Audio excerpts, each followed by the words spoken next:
Hemos anticipado, hoy tempranito la mañana iba a ser bastante movidita y de hecho lo es y recibimos con mucho placer, como es habitual, en esta columna de la licenciada en Psicología Virginia Gawel. Buen día, Virginia. Buen día, Rosita, buen día a todos los que están allí escuchando. Qué día tan luminoso y bello. La verdad que sí, y vos sabés que evidentemente este día está muy compenetrado con nuestra idea también de recibirte a vos, porque hay mucha gente que te escucha y se ve muy reflejada, y el reflejo algo tiene que ver con la luz, ¿no? Con el Seguro brillo. que sí, qué lindo, y creo que todos somos espejos de todos.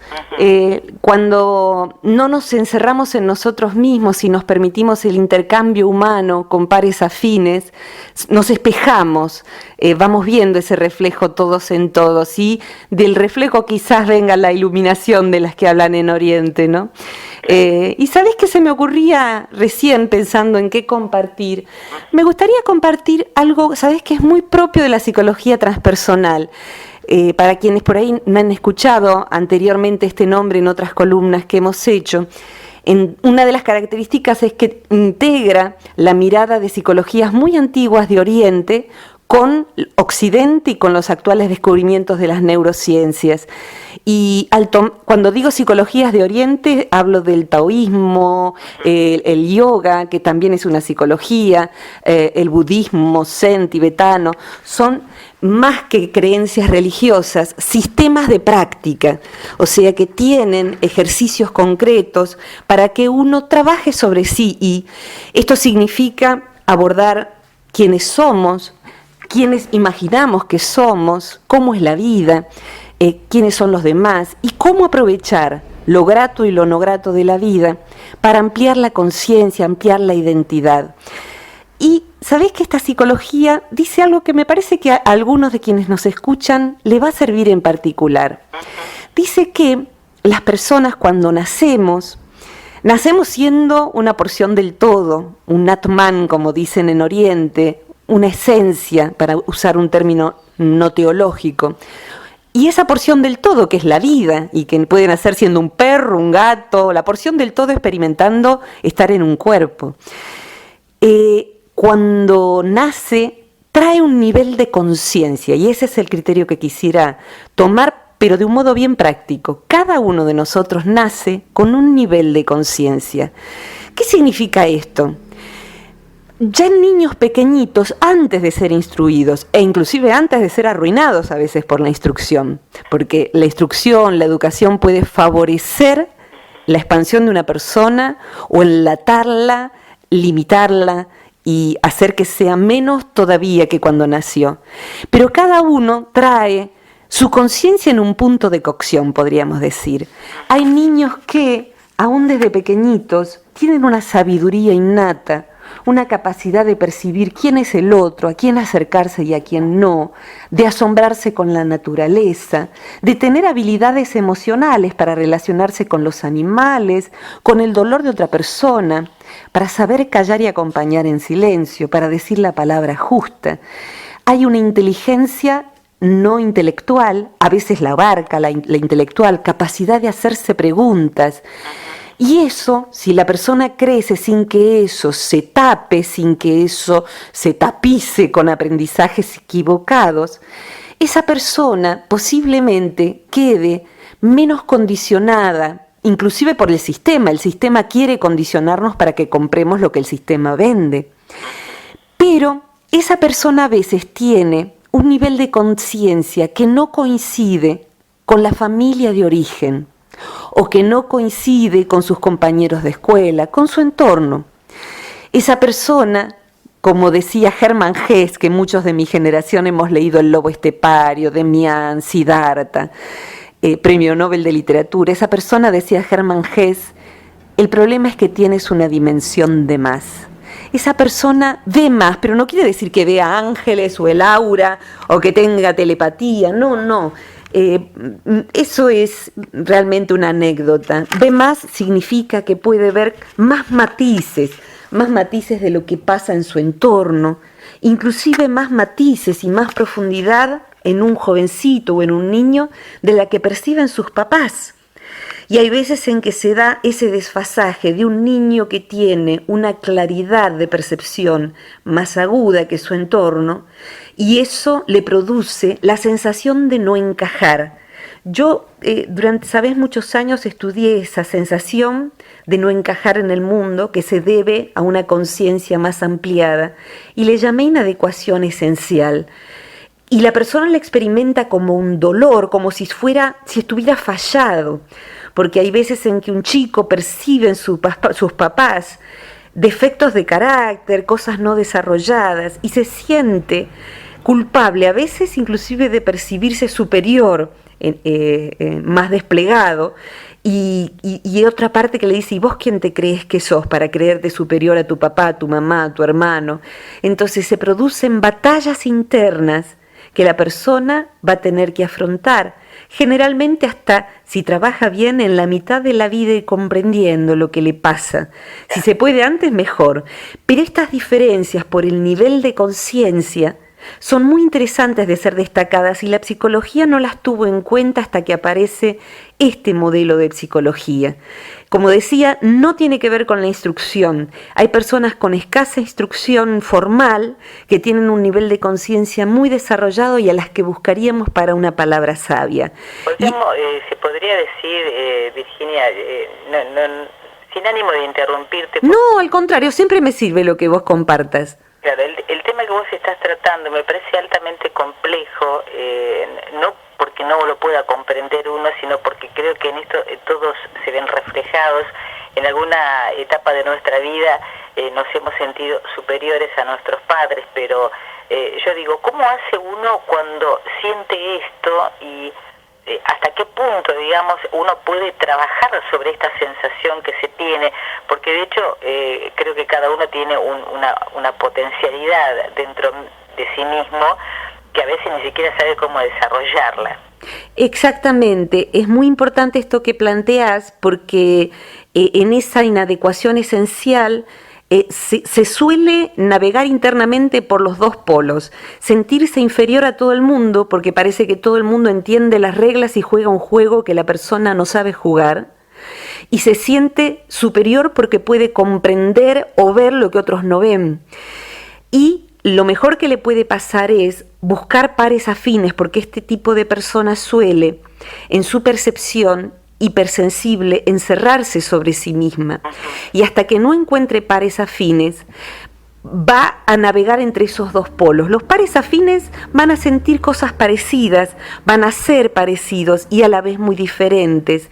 Y si uno trabaja sobre sí, va a encontrar que la vida nos va a proporcionar medios para desplegar aquello que es más desarrollado dentro nuestro y maneras de hacernos dar cuenta de qué partes tenemos menos desarrolladas y más crudas, porque alguien que tiene una conciencia abierta no es un superhombre ni una supermujer, es un humanito más que viene a vivir la experiencia humana y se va a equivocar preciosamente y la vida le va a demostrar que ni es superior ni es inferior. Es alguien en otra etapa del proceso. Un niño de 7 años, ¿es superior a un niño de 5 porque puede empezar a escribir mejor? No, está más desarrollado solamente. Entonces, del mismo modo, una persona que tiene una conciencia más abierta va a meter la pata igual que todos nosotros, pero va a tener la posibilidad quizás de comprender más profundamente. Y si comprende más profundamente y no se sube a la soberbia, que es siempre un riesgo de este tema, va a poder darse cuenta de que sus papás, sus amigos, su pareja, su entorno, también son un proceso en despliegue de conciencia.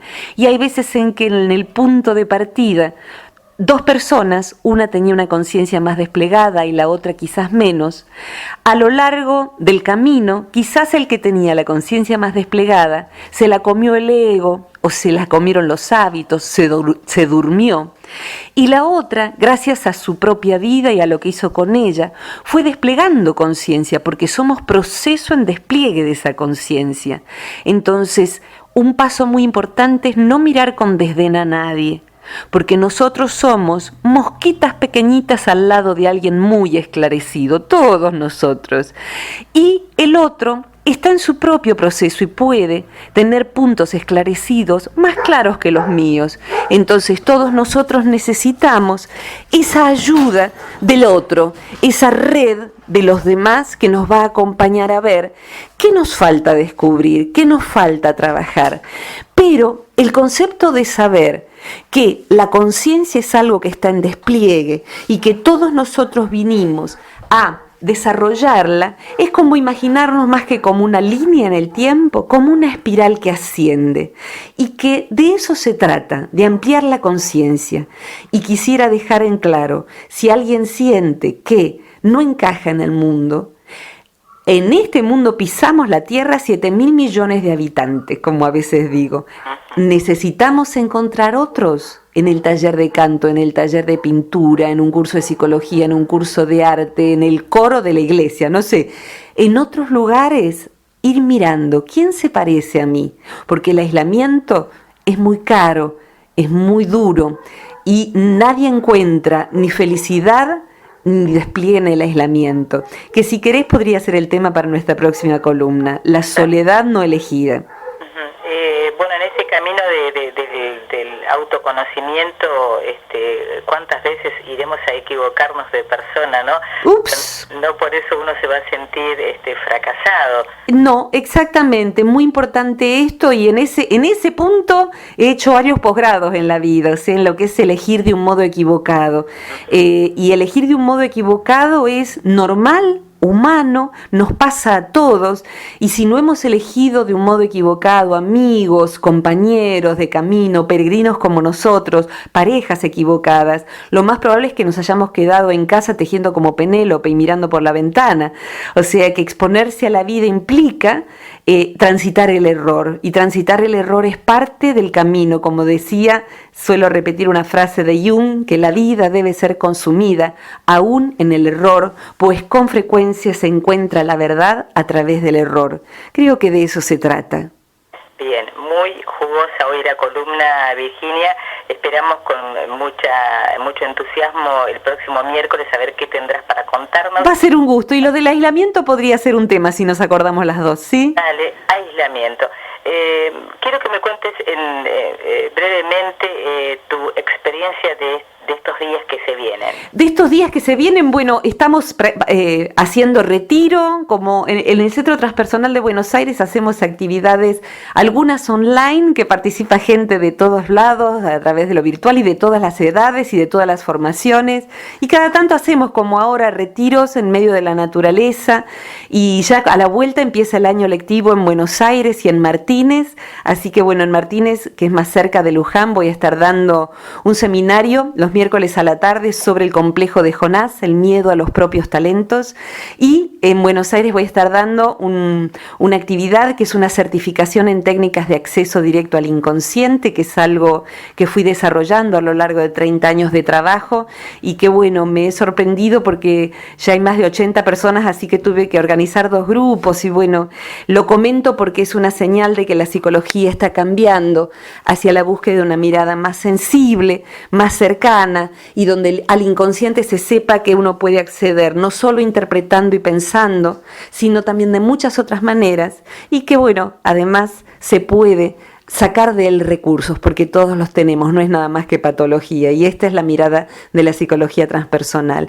Quienes tengan ganas, hay un montón de audios que estuve subiendo, porque también estoy subiendo entrevistas que hago a personas que saben hacer cosas bellas, así que si quieren pueden entrar a www.centrotranspersonal.com.ar y encontrar allí, en donde dice material gratuito, los audios del centro, que bueno, incluyen estas charlas que tengo contigo y que tanto disfruto, Rosita. Dale. Y para la gente que quiera de repente participar de alguno de estos seminarios o charlas, allí en el sitio web va a encontrar el despliegue de todas las actividades, y va a encontrar el mail también y hasta el teléfono para comunicarse, así que con gusto son bienvenidos. Dale. Muchas gracias, un abrazo muy grande, Ro. Que sea un fin de semana muy productivo. Igualmente, felices Pascuas, muchos cariños. Gracias. Cariños a todos, hasta pronto. Hasta prontito.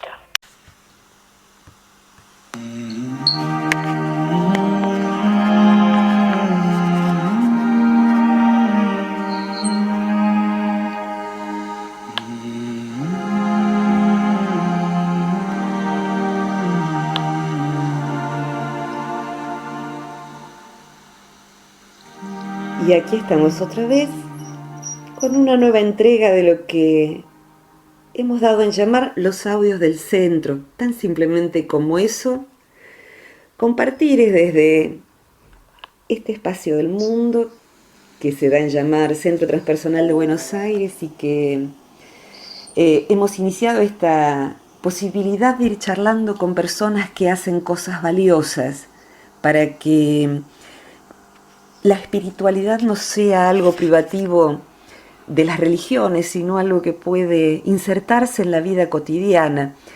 Y hoy tenemos la grata tarea de conversar con la querida Fabiana Fondevila, la licenciada Fabiana Fondevila, escritora, periodista, curiosa del mundo, que ha ido desarrollando a lo largo de su vida un modo de estar que comparte con otros.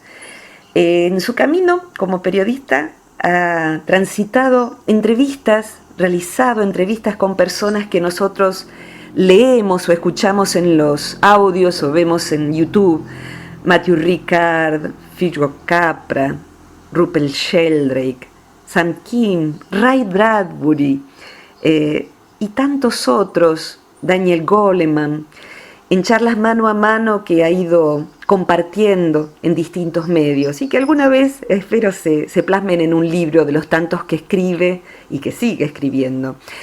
Esta curiosidad y el anhelo de conocer el misterio de la naturaleza la ha llevado a investigar también las plantas, las nubes, las estrellas y a compartir el mundo de la naturaleza y la capacidad de despertar asombro como hemos tenido cuando niños, y sus saberes, que son tantos, se vuelven algo tan sencillo cuando se trata de mirar eso, la naturaleza afuera y la naturaleza adentro. Y bueno, bienvenida Fabiana Fondevila acá a nuestro espacio, un gusto que estés allí, aquí. Muchísimas gracias, Vir. Para mí es un gusto mayor aún y te agradezco esa hermosa presentación y sobre todo que hayas hecho énfasis en la curiosidad, que es quizás mi característica más saliente. Me parece que demuestra lo mucho que me conoces. Gracias. A vos y tu curiosidad, a mí también me lleva al asombro en tu manera de presentar al mundo algo que es característico tuyo. Es una curiosidad con profunda pasión. Y una pasión que nace de algo, es una llamita muy interna tuya y que estoy segura que va a salir en lo que hoy nos compartas de tus investigaciones y de charlas contigo que hemos tenido en grupos de amigos y las dos juntas solas también. Me gustó la idea de convidarle a los demás lo que has investigado sobre la espiritualidad, que es una palabra hasta a veces difícil de pronunciar, tan bastardeada a veces, la espiritualidad como posibilidad en lo cotidiano, y esta investigación que vos compartís en tus talleres sobre la espiritualidad ascendente y descendente. Me gustaría que nos contaras un poquito de esto, porque estoy segura que quienes escuchan estos audios van a comprenderse mejor a sí mismos y al mundo que les rodea. Así que me encantaría que empieces por ahí. ¿Qué te parece? Me parece bárbaro, me parece un buen lugar para empezar. Antes que nada, en realidad, contarles que esto es un marco teórico, que yo lo descubrí quizás no hace tanto, luego de haber hecho el camino y haber llegado vivencialmente a estas emociones y estos sentimientos. Me encontré un día con que esto estaba descrito en la literatura y me resultó muy clarificador, por eso está bueno compartirlo, porque no son términos que haya escuchado demasiado en castellano, ¿sí? Claro. de autores que los trabajan en inglés. Esto lo ha sintetizado, no creo que sea el primero en descubrirlo, en registrarlo, Ken Wilber, que es un autor bastante conocido, claro, que se ha dedicado a fundar esto que se llama la teoría integral. En uno de sus libros más fundacionales, que se llama Sexo, Ecología, Espiritualidad, habla de dos movimientos en el cosmos con K, como lo describes, sí, en el cosmos consciente, que es un movimiento ascendente, que va de la materia al espíritu, y otro que hace el camino inverso, que viene del espíritu a la materia. En términos orientales, digamos, el ascender hacia el espíritu sería la búsqueda de la iluminación, de la sabiduría, y el descender a la materia tendría más que ver con adquirir compasión, conexión, Sí, servicio. sí, En la historia de la espiritualidad, esta espiritualidad ascendente que va hacia la pureza del espíritu ha estado más bien asociada con lo masculino, lo trascendente, lo celestial, y el camino opuesto, el descendente, más con las mujeres, más con lo femenino, con lo terrenal, con lo inmanente, con encontrar lo sagrado en lo mundano, con sacralizar la vida cotidiana. Esto lo digo así como entre comillas, porque por suerte lo masculino y femenino se van desdibujando como ámbitos tan separados y tan categóricos, y hoy en día hay muchos hombres buscando dentro del ámbito de lo descendente y viceversa. Pero sí me parece que es interesante marcar que son como dos sabores, son dos caminos, por supuesto, que integrados. Son dos sabores que son ambos necesarios para hacer un camino como bien completo y circular, pero en general uno tiende a poner énfasis en uno o en el otro. Entonces, cuando uno está más apegado al camino ascendente, tiende a moverse más bien hacia la abstracción, la universalidad, la expansión, el trascender las emociones y lo corporal y lo terrenal, y del lado opuesto es como que cuando uno busca más bien por el lado descendente, le tira el cuerpo, el alma, lo particular, lo peculiar, los vínculos, la naturaleza, la sociedad, la cultura. Es más mundano, ¿no? Es interesante saber que en distintas épocas históricas se ha privilegiado uno o el otro. Hoy en día me da la sensación de que además de que las grandes religiones monoteístas siempre han enfatizado puntualmente la espiritualidad ascendente, el dejar de lado lo antes posible, digamos, sí. lo terreno. Este gran paraguas así complejo que se ha dado a llamar New Age, movimiento de la nueva era, que está bastante instalado, Sí. privilegia mucho el aspecto ascendente en detrimento, yo diría, del descendente. Si querés, explico un poquito más de qué se trata Con eso. gusto, y quisiera subrayar, así como hago con los libros, ¿no? En ese Uh-huh. camino descendente, en donde uno puede imaginar a alguien cocinando, a alguien tejiendo, a alguien cuidando las plantas, los animales. Uh-huh. Esto, dijiste esa expresión, sacralizar la vida cotidiana, lo Uh-huh. sagrado en lo mundano. Y Sí. pareciera ser que esta manera de interpretar la realidad y la espiritualidad hace tanta falta hoy, en estos tiempos de agitación y donde la destrucción es tan visible, ¿no? Uh-huh. Me gustaría preguntarte en este siguiente desarrollo entonces, si puede ser que haya gente que está practicando la sacralidad en la vida cotidiana y se definiría como atea, por ejemplo, Oh. porque no quiere saber nada con ese camino ascendente que a veces sido tan copado por los fanáticos, ¿no? Se me ocurrió Total. esto, si podrías desarrollar dentro de esta interrupción que te hago, Sí, ir por para supuesto. ese lado que me nace esta inquietud. Es excelente tu pregunta, y viene muy al caso. Sí, absolutamente, lo veo todos los días. Gente además que está incluso muy lejos de toda conceptualización, porque a lo mejor ni siquiera tiene una educación en este sentido y no le nacería hablar en estos términos, y sin embargo la ejerce cotidianamente. A ver, para hablar en concreto, que siempre es lo que más me gusta, una vecina que tengo, una mujer, no sé si viejita, una mujer grande que vive acá a una cuadra de mi casa y que vive atendiendo su jardín y que vive sonriendo al que pasa por delante de su casa, sin saberlo, bendiciéndonos a cada uno solamente por su presencia tan luminosa y tan amorosa, y sin conocerla más que de esos pequeños contactos cotidianos. Podría escribir un libro, creo, sobre Qué lo que es la vida bueno, de esta mujer. qué Lo que es la vida de bueno. esta mujer, porque no dudo de que en cada uno de sus actos, esto que ella es, que es espiritualidad, si lo entendemos como casi sinónimo del amor, está muy presente y muy encarnado. Es una persona que tiene absolutamente, que practica lo que siente. Y esto es una de las cualidades de la espiritualidad descendente o de la espiritualidad inmanente. Esto de ver lo sagrado, lo luminoso, lo amoroso en todo el entorno que nos rodea, y en el cultivar ese entorno que nos rodea, la mayor práctica espiritual. Claro, claro. Eh, eh, ¿De qué manera vivencia una persona el poder llevar a la vida cotidiana la espiritualidad cuando por ahí la vida es más difícil, en la oficina, en las ciudades, hay hostilidad?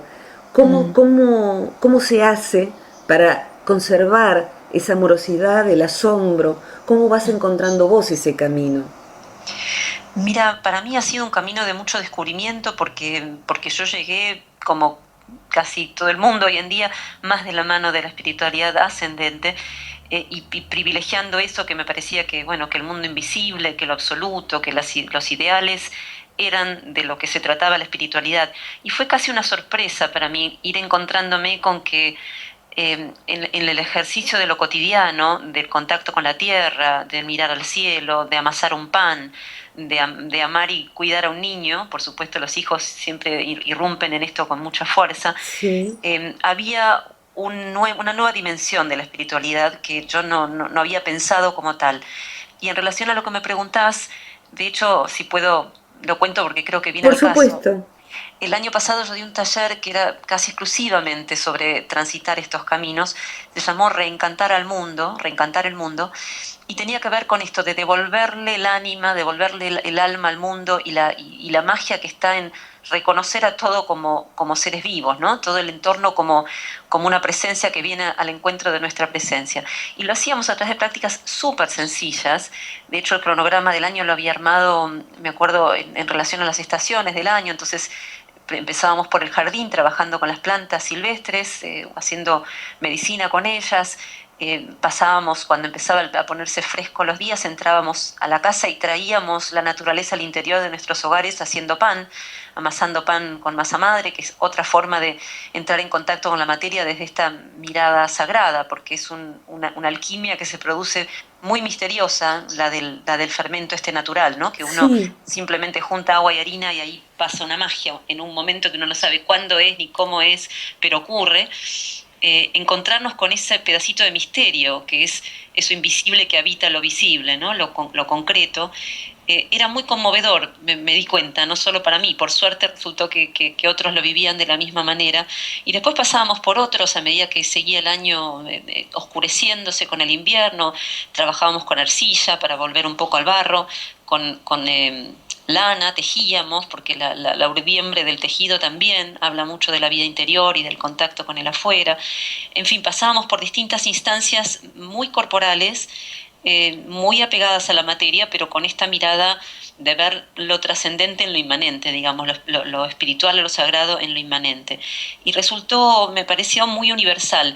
Y en relación a lo que decías de cómo hace alguien que está viviendo una vida muy a contramano de esto que es, te diría lamentablemente casi la mayoría hoy, lo que yo siempre digo es que en la medida de lo posible uno siempre encuentra la naturaleza, sea por supuesto cuando sale de la oficina y mira al cielo, nada más que eso, o percibe aún dentro de la oficina. Por supuesto que poniendo una plantita en el escritorio ya hay un contacto y un recordatorio, ¿no? Pero aún, qué sé yo, si uno puede mirar por la ventana cuando desciende la luz, o cuando entra un viento, o cuando hay humedad en el ambiente, en realidad la naturaleza no es esta cosa ajena que nosotros pensamos habitualmente. Hay una frase de un poeta que lo llaman el poeta del asombro, junto con otros poetas del mismo signo, Gary Snyder, un americano, y él dice: la naturaleza no es un lugar a visitar, es el hogar.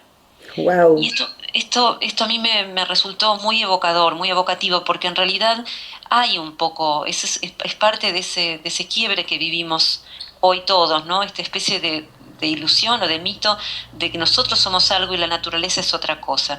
Y esto, por supuesto, es una ilusión, es una falsedad, porque somos naturaleza plenamente, tan naturaleza como es un perro, un gato, un árbol, solamente que con estas cualidades distintas que a veces nos dan la sensación de que estamos separados.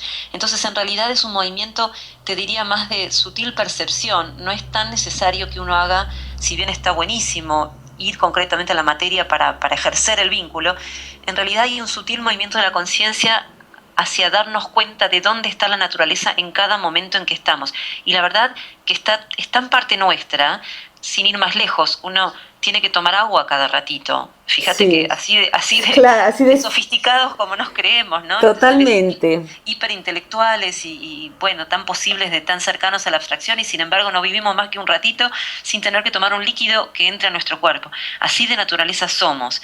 Entonces a veces es un volver a reconectar con eso, y a mí por lo menos eso me trae una enorme paz.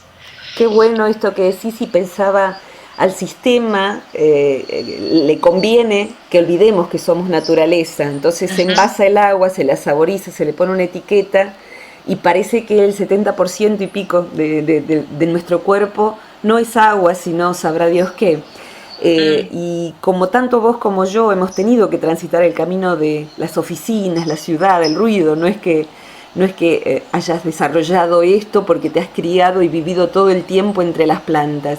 No, para nada. Creo que se trata también de encontrar un refugio de sencillez, aunque a uno le toque subir y bajar en ascensor, ir encontrando eso, pequeños puentes de sencillez. Y pensaba en la oficina en que quizá de pronto, y recuerdo imágenes, ¿no?, uno encuentra en los ojos de un compañero la naturaleza, y esa persona está preocupada por los números, por los acentos de lo que está escribiendo, lo que sea, y de pronto hay una mirada entre gente, de humano a humano, y allí aparece eso, la vida con mayúsculas que está en mí, que está en el otro, que está cuando uno mira una paloma en la plaza o un perro por la calle de la gran ciudad, ¿no? Es un recordar eso tan sencillo y tan difícil de llegar. Y cuando hablabas, imaginaba tu casa que es tan luminosa, con la gente allí trabajando, haciendo el pan, y cuánto más espíritu yo hallo en esa escena que en tantos lugares donde he estado, que por ahí se repite, a veces hasta sin sentido, o algo aprendido arriba de un almohadón, y se pone alguien una ropa especial y un grado especial y un colgante especial para ser espiritual. Y cuando uno te ve a vos o ve a la gente que hace tus talleres, son personas que pasan quizá disimuladas por el mundo, pero de pronto uno va con Fabiana por la calle y dice, ¿y aquella plantita qué es? Uy, eso es tal planta y se usa para tal cosa y en ensalada es muy rica. Y crece en la vereda de la ciudad, ¿no? Y allá viene el asombro. Y te pediría que nos cuentes un poquito esto. ¿Qué es el asombro? Como si uno fuera un extraterrestre. ¿Qué es el asombro, Fabiana? ¿Y qué importancia tiene en esto que estás planteando de la espiritualidad enraizada en el mundo, en la vida cotidiana? Sí, bueno, es una gran pregunta, no solo por buena, sino por enorme, pero voy a intentar de sintetizar, o por lo menos de dar como un pequeño sabor de lo que es el asombro, que es una emoción, por otro lado, que se está como descubriendo desde la psicología hace muy poquito. Sí se ha estudiado y se ha nombrado, por supuesto, en la filosofía desde siempre, y es el motor de la filosofía, de la ciencia, de la religión y de todo, pero como emoción la psicología la está estudiando ahora. Si tenemos tiempo, cuento un poquito lo que dice la psicología. Tenemos tiempo. Bueno, pero en realidad es como el primer motor, el asombro, ¿no? Es la primera reacción que el ser humano tiene cuando se vuelve consciente de dónde está, de lo que es, de qué es esto que es la vida. Y tiene como una naturaleza dual, que esto es lo que por ahí no se nombra tanto, porque de hecho la palabra asombro en castellano más bien tiende a asociarse en general con lo positivo. En inglés, en cambio, hay dos palabras para nombrar el asombro, una con una connotación netamente positiva y una connotación netamente negativa. ¿Cómo es Wonder eso? y awe son dos palabras. Pero sí, el wonder sería como el asombro positivo, cuando uno dice wonderful, por ejemplo, lleno de maravilla, es ese asombro maravilloso. En cambio el awe, que es A-W-E, que significa, si uno lo busca lo encontraría también como asombro, pero en realidad es un asombro más parecido al sobrecogimiento. Para nosotros sería como el sobrecogimiento, que es el asombro que nos causa, por ejemplo, un tornado, un desastre natural, un fuego, una cosa, una expresión superlativa de la naturaleza en su aspecto temible, digamos. Comprendo. Pero el asombro, la verdad, es que tiene ambos componentes. Si fuéramos a definirlo para ser como muy claros, o por lo menos para seguir la explicación científica de lo que es el asombro, pareciera que hay dos componentes. Uno es que uno lo percibe cuando se encuentra frente a algo vasto con B corta, mucho más grande que uno, sea en tamaño, en poder, en cantidad, en fin, en muchas cualidades, algo vasto, que uno siente que uno queda como empequeñecido en su presencia. Y por otro lado, el segundo componente que tiene que estar para que hablemos de asombro es que esto tan vasto que vemos o que percibimos sea de hecho tanto más grande de lo que uno puede concebir, que nos obligue a reformular nuestro paradigma, nuestra forma de ver el mundo, que no entre en nuestros conceptos. Por ejemplo, si uno viera una ola, qué sé yo, como la de Poseidón, o una de estas cosas que dicen, no, pero esto no puede ser, bueno, eso provoca asombro, a diferencia de la sorpresa, que es un pequeñito algo que no estaba en las expectativas, pero bueno, sí es perfectamente contemplable, digamos. Claro. Acá es algo que nos sacude, y nos sacude de una manera no conceptual, visceral, como un golpe, algo que, de hecho, no se había estudiado el asombro porque, curiosamente, la psicología, o una rama de la psicología, siempre busca como las expresiones faciales, la expresión física de las emociones para poder realmente codificar y dar como por cerrada una emoción. Y no encontraban del todo que hubiera una expresividad propia del asombro, sí de la sorpresa, pero bueno.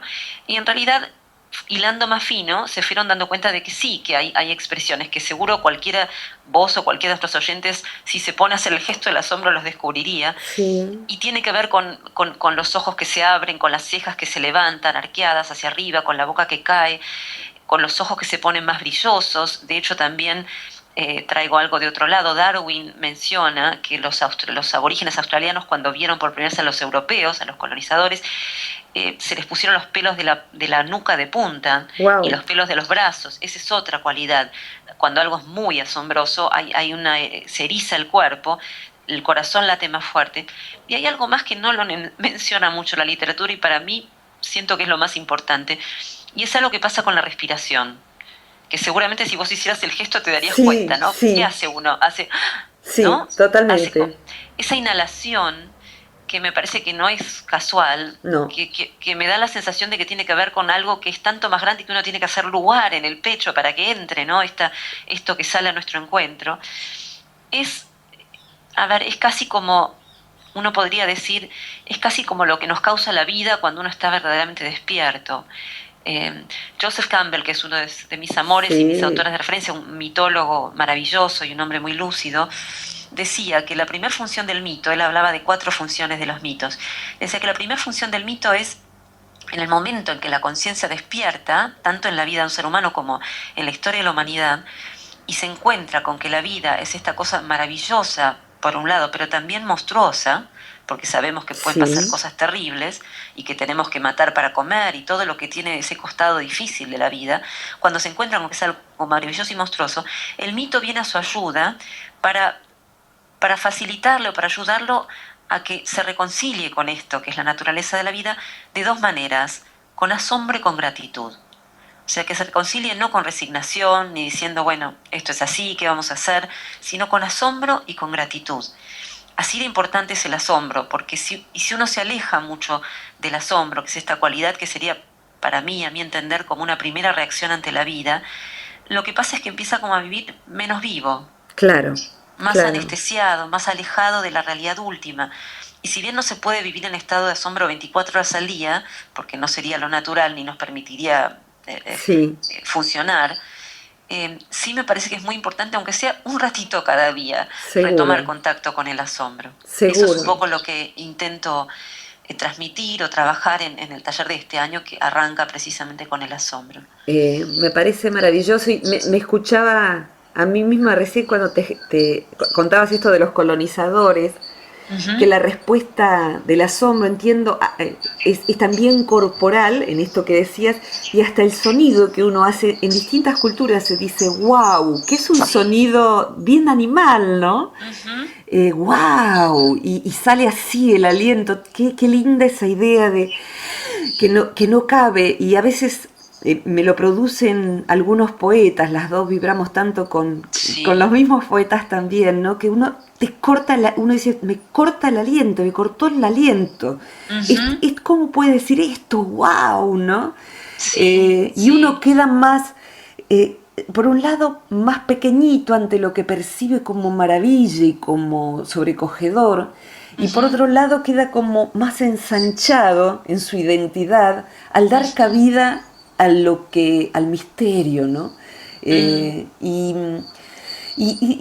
así como redondeando, porque bueno, vamos a reencontrarnos muchas veces en este espacio, tantas como quieras y puedas.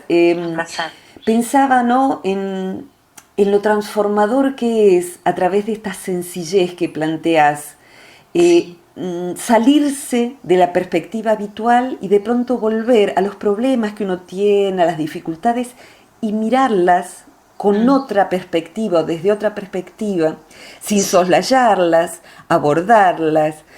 Y pensaba también en un artículo que escribiste hace poco sobre el bypass espiritual, cómo hay veces en que se interpreta la espiritualidad como, bueno, todo eso es mundano, los problemas con los hijos, los problemas económicos, los problemas con el cuerpo, que uno come sin parar o come mal o esto, se lleva mal con todo el mundo, consigo mismo, se detesta, pero después va al almohadón y por un rato está sereno, medita, repite ciertas oraciones o mantras o lo que sea, que podrían ser, por supuesto, extremadamente útiles y yo los necesito para mi vida, pero también alguna vez los he usado del modo equivocado, para entendiendo que con eso yo podía soslayar y sufrir menos la vida cotidiana y resolverla, lo cual no era así.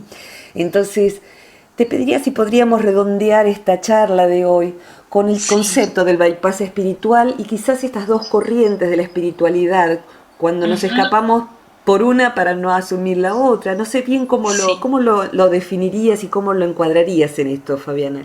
Sí, es buena la pregunta, porque es un tema que me doy cuenta que resuena cuando lo hablo mucho, resuena mucho cuando lo hablamos en los talleres, porque todos lo hemos transitado, todos los que nos hemos sentido atraídos por el camino espiritual, en algún momento caemos en esto que John Wellwood, creo, y Masterson, otro autor, definieron como bypass espiritual, que es un excesivo apego al camino ascendente en desmedro de lo que nos toca vivir acá en la Tierra, que es esta realidad tanto más compleja, individual, relativa, llena de emociones y de vínculos complicados y complejos. Y efectivamente lo que ocurre cuando uno tiene como un impulso muy fervoroso por trascender, es que en general hace lío acá en la Tierra, con sus vínculos, con su cuerpo, porque lo cierto es que estamos puestos aquí por una razón, ¿no? Este es el lugar. Sam King decía que él este autor que tuvo el gusto de entrevistar y que es una especie de discípulo de Campbell, un hombre muy, muy inteligente también, él decía que él descree de cualquier tradición, religión o movimiento que no entienda que lo primero es empezar por lo que está acá en la Tierra, por tomar con reverencia esto que nos toca vivir, que descree de la justicia social, que no se ocupa del ser humano, que no se ocupa de nuestras necesidades. En fin, que le parecía que hay un fragmento donde habla de esto, termina diciendo: estamos en el lugar indicado. Wow. Que me pareció maravilloso. Sí, muy, muy preclaro, porque maravilloso. La verdad es que hay como subyacente en ese impulso tan fuerte de trascender, de apurarnos por trascender, una sensación de como si realmente no estuviéramos donde tenemos que estar y hay que dejarlo atrás esto. Y no cabe en ninguna cabeza ni en ningún corazón, me parece a mí, que uno estuviera acá para dejar de estar acá, ¿no? Claramente, exactamente. Claramente.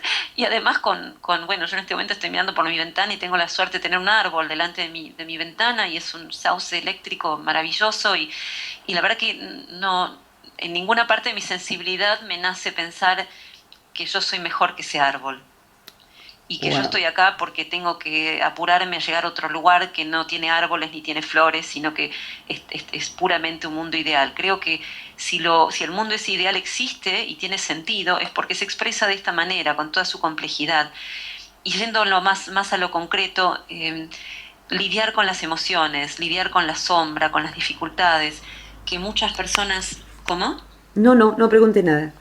Perdón, escuché algo, pensé que era una pregunta. En fin, meternos con todo este mundo de lo particular, de lo propio. A ver, una forma de pensarlo es como si pensáramos el espíritu allá arriba, en un lugar metafóricamente arriba, y el alma como ese espíritu encarnado, ¿no? En cada uno de nosotros, con nuestras características y nuestras cualidades. La propuesta de la espiritualidad descendente es explorar esa alma con amor y con compasión en todo lo que tiene para mostrar y para traer. Y si hay una situación concreta de celos, de enojo, de dolor, es transitar ese camino, tratando de entender qué es lo que nos trae, nos enseña, nos dice ese dolor, ese celos, ese enojo, y no apurándonos a echar luz, porque como diría Jung, el camino de la iluminación no es echar luz, sino es meternos con la sombra, para que la luz nazca por orgánicamente, ¿no? Desde ese trabajo con la sombra. Es un tema muy amplio. que me parece que estaría bueno, ya que me propones volver a juntarnos, que a lo mejor lo desarrollemos más extensamente en otra charla, porque la verdad que da para un montón de cosas. Y con lo último que dijiste, el asombro, me quedé con algo que quisiera quizás usar para redondear el tema del asombro, porque es algo más desconocido, a mí por lo menos me resultó novedoso, y es que, y está muy vinculado con lo que estamos hablando de todos modos, y es que el asombro, así como nos toma por asalto y pareciera como un momento, ¿no? Un instante, una forma en que percibimos, por lo que están investigando ahora y lo que están descubriendo en unos estudios muy curiosos que también en algún otro momento te puedo contar más en detalle, lo que están descubriendo es que el asombro deja como una huella, que no es un momento solamente y que uno después sigue con su vida no afectado por eso, sino que tiene una forma de pararnos en el mundo distinta, a pesar de que el momento haya pasado y que la emoción haya cedido, uno queda más expansivo. Sí. Eso quiere decir que queda más creativo por un lado y queda más solidario. Probablemente por esto que vos dijiste, ¿no? De que el encontrarse con algo más vasto que uno genera esta situación dual, esta situación que aparentemente contradictoria, de sentirnos pequeñitos y humildes y al mismo tiempo parte de algo gigante. Esto hace que uno ya no tenga esta sensación que tenemos habitualmente de ser como un yo cerrado al mundo y yo defiendo mis intereses y vos los tuyos, sino claramente somos parte de un todo muy abarcador. Entonces el asombro, como nos recuerda esto, nos hace más proclives a ser generosos. Qué maravilla. Y a donar nuestro tiempo, porque además también da una sensación de tiempo como expandida, porque el asombro nos trae rápidamente al presente. Entonces en esa sensación de presente uno no lo vive con el apuro con el que suele vivir el tiempo. Entonces también uno queda como más sensibilizado a pensar la eternidad, el infinito, ¿no? En los tiempos más relajados del alma. Así que bueno, simplemente quería agregar eso a la sombra porque me pareció que estaba bueno para que se entienda que además de ser una vivencia importante en el momento, es también interesante como para cultivar por lo que nos deja, por lo que nos transforma, ¿no? Como seres humanos. Maravilloso, maravilloso tu modo de decirlo. Me quedaría charlando mucho más, así que supongo que a quienes estén escuchando este audio les va a pasar lo mismo, así que volveremos. Gracias por la generosidad de compartir esto que nos das. Gracias por lo que compartís e invito a todos, realmente, porque hay material muy útil en el blog de Fabiana Fondevila. Lo van a encontrar como La Usina Mística, y en esa usina genera Fabiana tantas cosas tan ricas, a veces traducciones de textos que no están en español porque es parte de la tarea de Fabiana, e ideas propias y todo esto que hace que tengamos nuestra dosis diaria de asombro, quizás como un remedio al sinsentido, como un remedio en el sentido médico, ¿no? Una dosis de asombro es el remedio para el sinsentido, así lo experimento yo en mi vida y también al escucharte, que bueno, lo hago con todo mi corazón y ratifica mi admiración hacia lo que sos y mi enorme cariño. Virginia, te quiero decir algo yo también, agradeciendo este espacio y el tiempo que me dedicaste a mí y a mis inquietudes, pero sobre todo decirte que es un lujo tenerte interlocutora, porque no todos los días uno se encuentra con alguien que tiene ese nivel de lucidez y ese nivel de corazón. Esa conjunción es algo muy bendito y agradezco tener la chance de compartirlo con vos. Muchas gracias por tu valoración y vamos a cerrar este audio compartiendo la voz de alguien que ambas queremos mucho, el querido Pedro Aznar, que nos acompaña con su plegaria para el alma de Laila, también un proveedor de asombro a través de sus distintas artes. Gracias, Fabiana. Gracias a vos. Hasta la próxima. Gracias Hasta a quienes pronto. estén escuchando. Hasta pronto.